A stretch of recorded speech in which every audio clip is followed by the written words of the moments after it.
Hi friends, welcome to my channel. ఇవాళ recipe mutton curry అండి. ఒక్క చుక్క కూడా నూనె లేకుండా మటన్ కర్రీ అయితే చేశాను. మీరు తప్పకుండా చూడండి, వీడియో లాస్ట్ వరకు చూడండి. ఎక్కువ మసాలాలు లేకుండా చాలా సింపుల్గా చేశాను. కుక్కర్లో చేశానండి.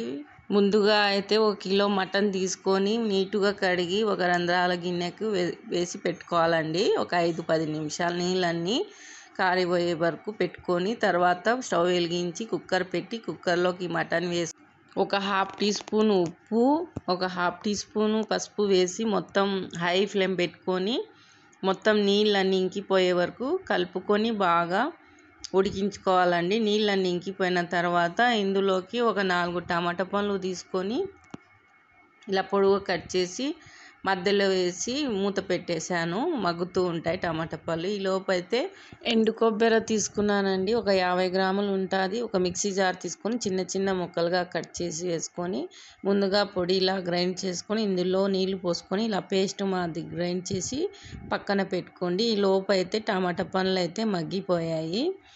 ఈ మగ్గిపోయిన టమాటా పండ్లు మొత్తం ఈ మటన్లోకి కలుపుకోవాలి. ఇలా కలుపుకొని ఇందులోకి మనం మసాలాలు వేసుకోవాలండి.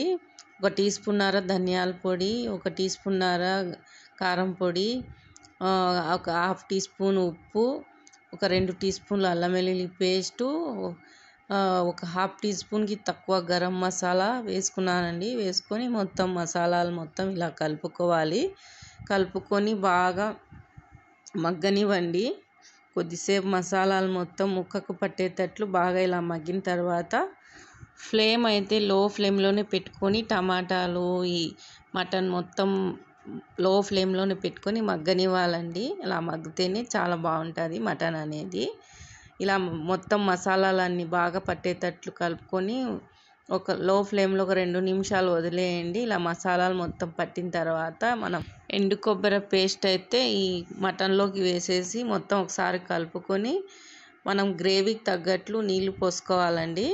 మీకు పల్చగా ఉండాలా చిక్కగా ఉండాలా చూసి నీళ్లు పోసుకోండి. పోసుకున్న తర్వాత ఇలా మూత పెట్టేస్తే ఉడుకుతుంటే ఆవిరి నీళ్లు పైకి వస్తాయండి. అప్పుడు వచ్చేటప్పుడు ఇట్లా విజిల్ అయితే పెట్టేయండి. ఎందుకంటే పొంగు అనేది రాదు. మనం కొబ్బరి వేసుకున్నాం కాబట్టి పొంగు వస్తుందండి పైకి. ఇలా రాకుండా అప్పుడు పైకి ఆవిరి వచ్చేటప్పుడు ఇట్లా విజిల్ పెట్టేస్తే పొంగు అనేది రాదు. మూత పెట్టేసిన తర్వాత హై ఫ్లేమ్ పెట్టుకోండి. హై ఫ్లేమ్లో ఒక 4 విజిల్స్ అయితే రానిచ్చాను. ఈ మటన్ అనేది లేతగా ఉన్నది. ఒకవేళ ముదురుగా ఉంటే చూసి విజిల్స్ పెట్టుకోండి. ఎంతో రుచికరమైన మటన్ కర్రీ అయితే రెడీ అయిపోయిందండి. కుక్కర్లో ఈజీగా చూపించాను, తొందరగా అయిపోతుంది. చాలా బాగుంటుంది కర్రీ. వీడియో నచ్చినట్లయితే లైక్ చేయండి, షేర్ చేయండి, సబ్స్క్రైబ్ చేయండి. Thank you for watching.